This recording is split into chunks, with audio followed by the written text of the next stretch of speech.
नमस्कार साथियों, जीवन में दूसरों के गुण और दूसरों की प्रतिभा की तारीफ करने का गुण हम में जरूर होना चाहिए, तभी हम दूसरे के दिल को जीत सकते हैं। इसी पर आधारित एक प्रेरणादायी कहानी सुनिए, नानी की सीख। कहानी को अंत तक जरूर सुनिएगा। अनीता प्रकृति के सुंदर चित्र बनाती थी।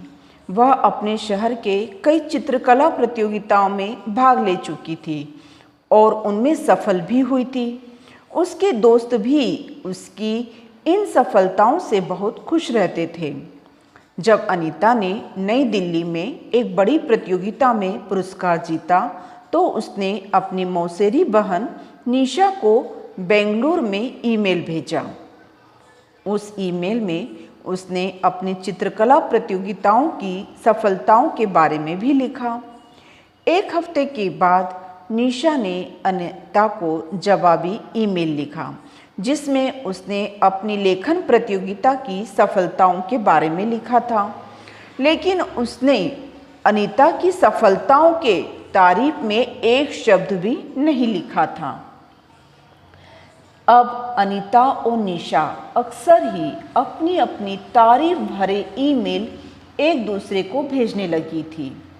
माँ, निशा ने दुखी होते हुए कहा, मैं जो कुछ भी लिखती हूँ अनीता उसकी तारीफ क्यों नहीं करती है? माँ ने कहा, तुम दोनों प्यारी बहनें हो, तुम दोनों को एक दूसरे के गुणों से खुश होना चाहिए। तुम दोनों कभी एक दूसरे की तारीफ नहीं करती, लेकिन एक दूसरे से तारीफ पाना चाहती हो। यहाँ नई दिल्ली में भी अनीता मन ही मन निशा के लिए ऐसा ही सोच रही थी। निशा परिवार में मेरी प्रतियोगी बन रही है, मेरी कॉम्पिटिटर बन रही है। अनीता ने गहरी सांस लेते हुए माँ से कहा, वह कभी इस बात को नहीं मानती कि मैंने अपनी चित्रकला में कितना कुछ हासिल किया है। तुम दोनों को एक दूसरे से ईर्ष्या नहीं करना चाहिए, अनीता की माँ ने कहा, और अपनी अपनी तारीफ करना अब बंद करना चाहिए। इससे तुम एक दूसरे से कुछ सीख पाओगी। निशा मुझसे कितना चिढ़ती है, अनीता ने चिढ़कर कहा, मैं कभी उसकी तारीफ नहीं करूँगी, वह चाहे कितना ही अच्छा लिखती हो। गर्मी की छुट्टियों में निशा ने अपनी नानी के घर जाने का फैसला किया। उसकी नानी का घर शांतिपुर में था, पश्चिम बंगाल में। गांव का माहौल बहुत ही अच्छा था। वहां के शांत और सुंदर माहौल में निशा को लिखने का मन करने लगा। उसने अपने विद्यालय की वार्षिक पत्रिका के लिए एक छोटी सी कहानी लिखने का मन बना लिया। निशा नानी को देखकर बहुत खुश हुई और उन्होंने उसे गले लगा लिया। उसके बाद नानी माँ ने निशा से कहा, निशा बताओ तो कल कौन आ रहा है? नानी मुस्कुराई, अनीता आ रही है। अब तुम दोनों अपनी छुट्टियाँ और भी मज़ेदार तरीके से बिता पाओगी। अरे नहीं, निशा ने सड़ा सा मुँह बनाकर नानी को देखा और बोली, सारी छुट्टियां खराब हो जाएगी, ये आखिरी चीज होगी। मैं नहीं चाहती कि अनीता यहाँ आए। नानी ने उन्हें समझाते हुए कहा, देखो तुम्हारी माएँ भी बहनें हैं। नानी ने कहा, वे एक दूसरे के लिए कितना कुछ करने को तैयार रहती है, फिर तुम दोनों एक दूसरे से ईर्ष्या क्यों करती हो? मैं यहाँ गांव में अपने शौक को पूरा करने और आपके हाथ से बने खाने का स्वाद लेने आई हूँ, निशा ने नानी से कहा। अनीता भी यही कहना चाहेगी, नानी ने उसे समझाया, इसलिए वह भी मुझसे मिलने आ रही है। अब आप क्या कहना चाहती हैं? उसने चौंकते हुए कहा। क्या उसे पता है कि मैं यहाँ हूँ? हाँ जरूर, नानी ने खुश होते हुए कहा। अनीता ने मुझे तुम्हारी सफलताओं के बारे में लिखा था और पता है वह सच में अपनी बहन की सफलताओं को देखकर बहुत खुश है, और वह बहन तुम हो। आप जानती हैं मेरी सफलताओं के बारे में? निशा को नानी की बातों पर विश्वास नहीं हो रहा था। हाँ, सब कुछ, बल्कि तुमने कल जो पुरस्कार जीता वह भी अनीता ने मुझे बताया, नानी ने कहा। निशा दोषी महसूस करने लगी। वह जाकर बिस्तर पर लेट गई, अनीता के आने का इंतजार करने लगी और मन ही मन सोचने लगी, उसने अनीता को गलत कैसे समझ लिया। अगले दिन अनीता पहुंच गई।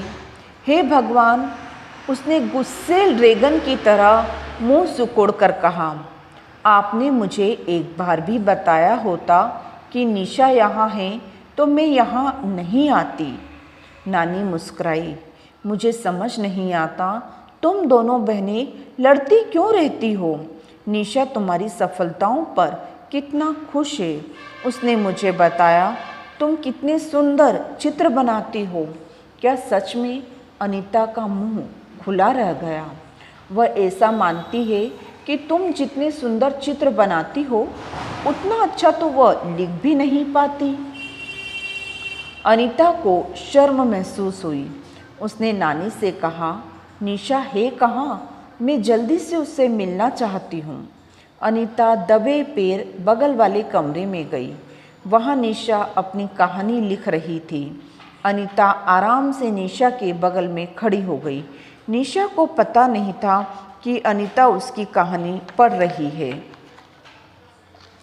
यह कहानी अनीता और उसकी सफलताओं के बारे में थी। जैसे ही निशा को अनीता की परछाई दिखी, वह बिस्तर से उठी, अनीता के गले लग गई। दोनों खुशी से रोने लगी और दूसरे से माफ़ी मांगने लगी। अनीता, नानी जी ने मेरी इतनी ज़्यादा तारीफ़ करने के लिए तुम्हारा शुक्रिया, निशा ने कहा। तुमने मुझे आसमान में नहीं चढ़ाना चाहिए, अनीता ने कहा। तुम मुझसे कहीं ज़्यादा गुणी हो। दोनों ने अपना सिर सहमति में हिलाया, एक दूसरे के गले लग गई। नानी की तरफ देखकर उनकी तरफ बढ़ी। दोनों ने नानी के गालों को चूमा। ओह नानी जी, ये आप हैं? अनीता बुदबुदाई। ओ नानी जी, तो ये आप हो? निशा बोल पड़ी। मैं तुम दोनों के लिए बहुत खुश हूँ, नानी ने कहा। मैं और भी ज़्यादा खुश होंगी अगर तुम दोनों भी एक दूसरे की दिल से तारीफ करोगी। दोनों लड़कियों ने शर्म से अपना सिर झुका लिया। अच्छा नानी, कृपा हमें बताइए, निशा ने पूछा। आपको हमारी सफलताओं के बारे में कैसे पता चला? जैसा कि मैंने बताया, मेरी बेटियां बहुत अच्छी हैं, नानी ने उनसे कहा।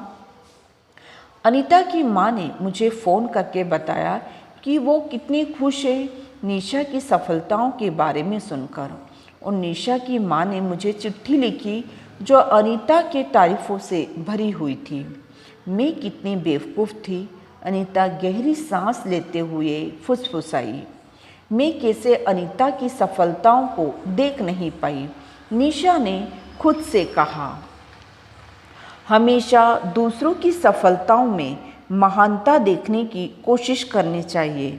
हमारी सफलताएं अपने आप अपनी जगह बना लेगी, नानी ने खुश होते हुए कहा। नानी ने न सिर्फ अनीता और निशा को जिंदगी की सीख दी, बल्कि वे दोनों को करीब लाने में भी सफल